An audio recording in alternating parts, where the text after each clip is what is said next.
back, everyone. Chef Mark McKinney joins me now to make tandoori chicken with mango chutney. So let's talk a little bit about, how you're taking kind of a basic recipe and you're making it more figure-friendly, so to speak. Right. So tandoori chicken, tandoori chicken is it's in most Indian restaurants people go to.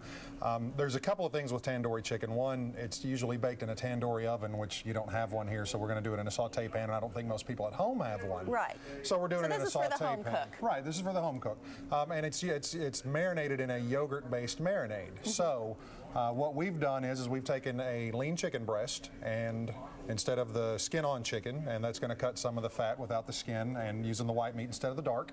And in the marinade, we're using a fat-free yogurt. So this marinade is really simple. It's only about 4 ingredients. It's fat-free yogurt, garlic powder, chili powder, and curry powder, and some fresh cilantro. That just gets mixed together. We marinate the chicken. We have our... Like how long do you need to marinate it? A couple hours. Okay. Overnight would be great, but at least a couple hours. So in the pan, we lay our chicken. We've got our pan preheated. That's going to get a nice sear going. With a little olive oil, is that what you're... Olive oil, pan spray, either one is okay. Pan spray is going to be a little bit less fat. And so that's going to sear. And then the other thing that we're doing is we're making a chutney.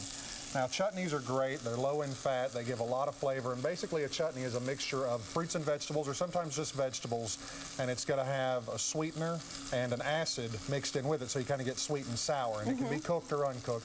The one we're doing today is cooked. So we have some onions we've already sweated down. We throw in our fresh mango.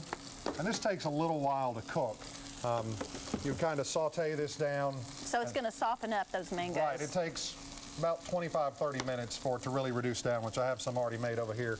We put in some sugar, some raisins, a little bit of allspice, which is going to give it a nice flavor, and then a little blackstrap molasses. That's the sweet. That's all the sweet. A little bit of sweet. Right. Yeah.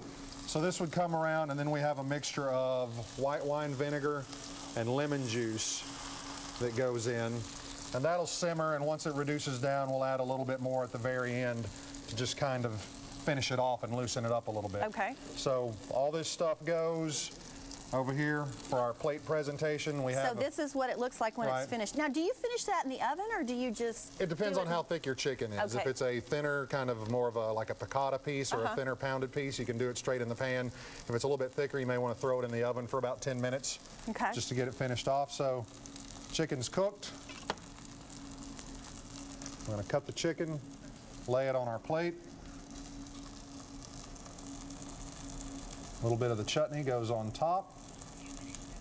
And we can take some of that sauce, drizzle it around the plate. Cutting it and stacking it makes it look so fancy. Well, you can charge more money when you make food look nice. So, that's the big restaurant secret.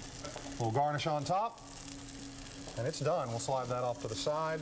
That continues cooking. So this is a newer recipe that we're doing. We have lots of other great recipes in our cookbook, A Recipe for Life, available in the gift shop at UT Medical Center, or online at utmedicalcenter.org, paperback and an e-reader. Chef, this looks amazing. Thank you so much for sharing that. And you'll be able to find this recipe online.